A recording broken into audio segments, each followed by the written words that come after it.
ہم ایسے ملک میں رہ رہے ہیں جس میں اللہ کا قانون نافذ نہیں ہے، جس کا مالی نظام سود اور جوئے پر ہے. ہم اس کو بدل نہیں سکتے. کیا کریں؟ کہاں جائیں؟ کس طرف جاؤں؟ کسے دیکھوں؟ کسے آواز دوں؟ اے ہجوم نامرادی، دل بہت گھبرائے ہے. کہاں جاؤں؟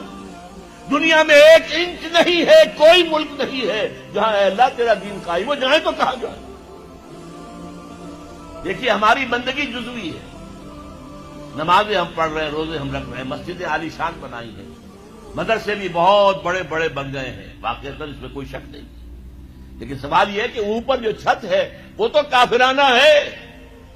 قانون تو اللہ کا نہیں ہے، کتاب و سنت کے احکام تو نافذ نہیں ہے. ہاں نماز ہے، روزہ ہے، حج ہے، زکات ہے. تو نماز اور روزہ تو ہندوستان میں بھی ہو رہا ہے. تو چند ایک مسجدیں ہیں جنہیں وہ تاریخی اعتبار سے کہتے ہیں کہ یہ ہمارے مندر ہوتے تھے جنہیں مسجد بنایا گیا، ورنہ وہاں پر ہزاروں لاکھوں مسجدیں ہیں، آباد ہیں، لوگ نمازیں پڑھتے ہیں. کوئی روکتا ہے انہیں؟ ہم نے یہ ملک بنایا تھا کہ یہاں اسلام کا نظام قائم کریں گے. نماز تو آپ امریکہ میں جا کر پڑھیے، امریکہ کو کوئی اعتراض ہی نہیں. لیکن تم کہو کہ اسلام کا نظام ہم قائم کریں گے، نہیں کرنے دیں گے تمہیں کبھی بھی. تم چاہو کہ تم اسلام کا معاشی نظام قائم کرو، کبھی اجازت نہیں دیں گے. تم چاہو کہ اسلام کی معاشرتی اقدار کو تم قائم کرو، کبھی نہیں کرنے دیں گے. یہ ہے اس وقت جو ہمارے ساتھ پیش آ رہا ہے معاملہ. پورا مغرب اس پر اڑا ہوا ہے، اسلامی نظام کہیں نہیں آنے دیں گے. ہاں نمازیں پڑھو، ہمیں کوئی اعتراض نہیں. روزے رکھو، تم روزے 30 کی بجائے 100 رکھو، ہمارا کیا لیتے ہو؟ تو اب ہم جو کفر کے تحت زندگی گزار رہے ہیں اور اس اعتبار سے اللہ کی نگاہ میں ہم کافر ہیں. لیکن سوال یہ ہے کہ جائیں تو کہاں جائیں، کریں تو کیا کریں؟ نظام کفر کا ہے. قرآن کہتا ہے وَمَن لَّمْ يَحْكُم بِمَا أَنزَلَ اللَّهُ فَأُولَٰئِكَ هُمُ الْكَافِرُونَ. جو لوگ قرآن کی، اللہ کی اتاری ہوئی شریعت کے مطابق فیصلے نہیں کرتے وہی تو کافر ہے. اور کافر کسے کہتے ہیں؟ اقبال نے کہا نا، بتوں سے تجھ کو امید ہے، خدا سے نو امیدی، مجھے بتا تو صحیح اور کافری کیا ہے؟ تمہاری ساری امیدیں امریکہ کے ساتھ وابستہ ہیں. وہ مسئلہ طے کرا دے، وہ یہ کرا دے، وہ کرا دے. وہ معاملہ ہمارا، وہی تو سب سے بڑا چور وہی ہے، سب سے بڑا ڈاکو وہی ہے، سب سے بڑا اسلام کا مخالف وہی ہے، اور اسی کے پاس ہم جاتے ہیں. قرآن کا فتویٰ تو یہ کہ تم کافر ہو. ہاں انفرادی طور پر تم مسلمان ہو، اجتماعی طور پر قومی سطح پر تم کافر ہو. وَمَن لَّمْ يَحْكُم بِمَا أَنزَلَ اللَّهُ فَأُولَٰئِكَ هُمُ الْكَافِرُونَ. یہ 7واں رکوع ہے سورہ مائدہ کا. اور پھر فرمایا وَمَن لَّمْ يَحْكُم بِمَا أَنزَلَ اللَّهُ فَأُولَٰئِكَ هُمُ الظَّالِمُونَ. جو اللہ کے اتارے ہوئے قانون کے مطابق فیصلے نہیں کرتے وہی تو مشرک ہیں. اللہ کے حکم کو چھوڑ کے کسی اور کے حکم پر فیصلہ کر رہے ہو، اس سے بڑا شرک کیا ہوا؟ اور تیسری مرتبہ فرمایا وَمَن لَّمْ يَحْكُم بِمَا أَنزَلَ اللَّهُ فَأُولَٰئِكَ هُمُ الْفَاسِقُونَ. وہی تو فاسق ہیں، فاجر ہیں، وہی تو سرکش ہیں، وہی تو باغی ہیں، وہی تو غدار ہیں اللہ کے، جو اللہ کی شریعت کے مطابق فیصلے نہیں کرتے.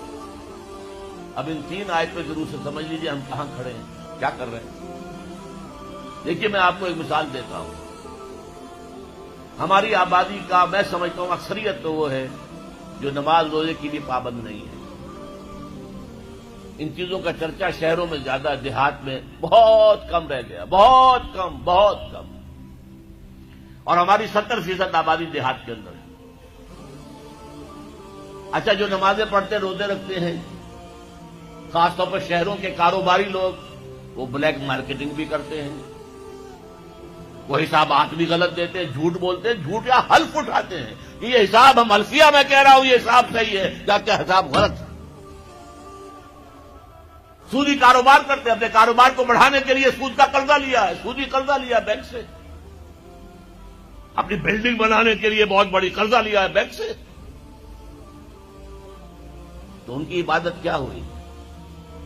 وہ اس آیت کے ذہن میں آ گئے کہ نہیں؟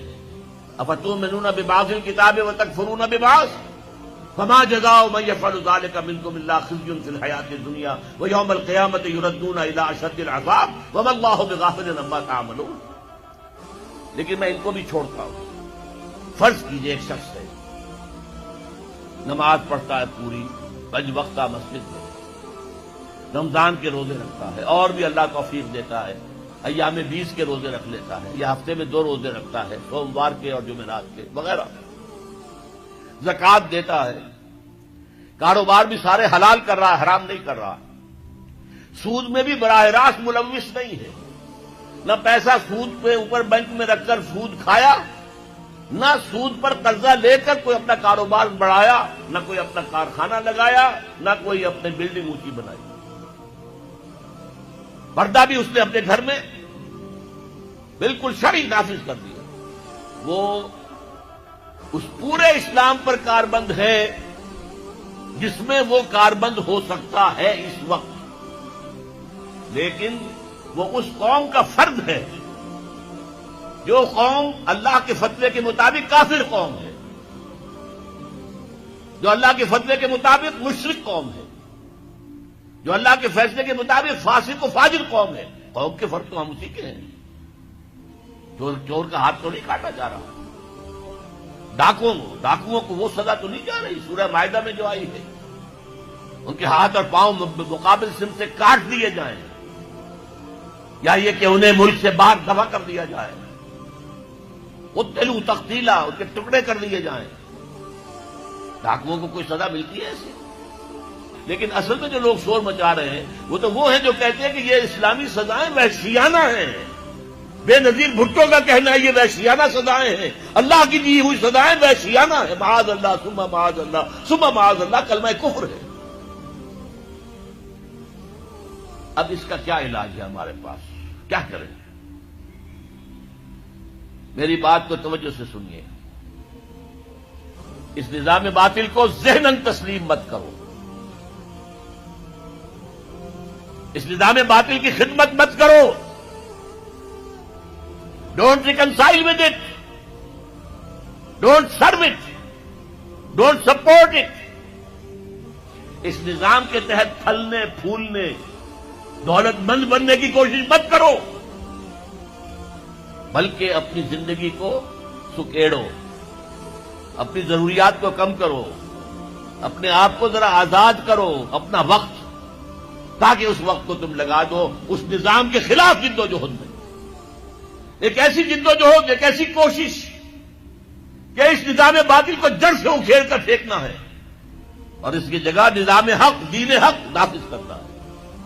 یہ جدوجہد اگر کرو گے، تن من دھن لگاؤ گے، تو یہ کفارہ ہو جائے گا کہ تم کافرانہ ملک میں رہ رہے تھے، جس کا نظام کافرانہ تھا۔ تم چاہے اپنے آپ کو مسلمان سمجھتے تھے، لیکن نظام کافرانہ تھا جس کے تحت تم زندگی گزار رہے تھے۔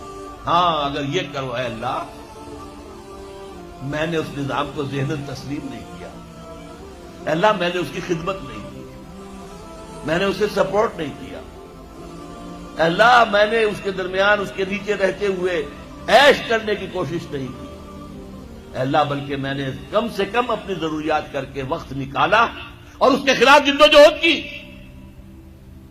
اس نظام کو اکھاڑ کر پھینکنے کے لیے کوشش کی، اور تیرا نظام لانے کی جدوجہد کی۔ لا نہیں سکے تو اے اللہ ہم کیا کریں؟ ہمارے اختیار میں تو نہیں ہے، وہ آئے گا تو اسی وقت جب تیری مرضی ہوگی، تیرا منشا ہوگا، لیکن ہم نے اپنی زندگی لگا دی۔ اگر تو یہ ہے تو کفارہ ہو گیا، اللہ کے عذاب سے آپ بچ جائیں گے۔ اگر یہ نہیں کہہ سکتے، آپ تو بھر اپنے باطل نظام میں رہ رہے ہیں، عیش کر رہے ہیں، اور آپ پھیلنے پھلنے پھولنے کی کوششیں کر رہے ہیں، اور زیادہ عیش مل جائے، اور زیادہ آسائشیں مل جائے، بڑا مکان بنا لوں، اور بڑا محل بنا لوں، اور بڑی حویلی بنا لوں، اور کاروبار پھیلا لوں، 1 مل تھا 2 بن جائیں، 2 کے 3 ہو جائیں۔ اگر اس چکر میں آپ رہے اس نظام باطل کے تحت، تو آپ اسی کے ایبیٹر ہیں، آپ اسی کے مؤید ہیں، آپ اس کے سپورٹر ہیں، اور آپ بھی اتنے ہی بڑے مجرم ہیں جتنا بڑا یہ نظام مجرم ہے۔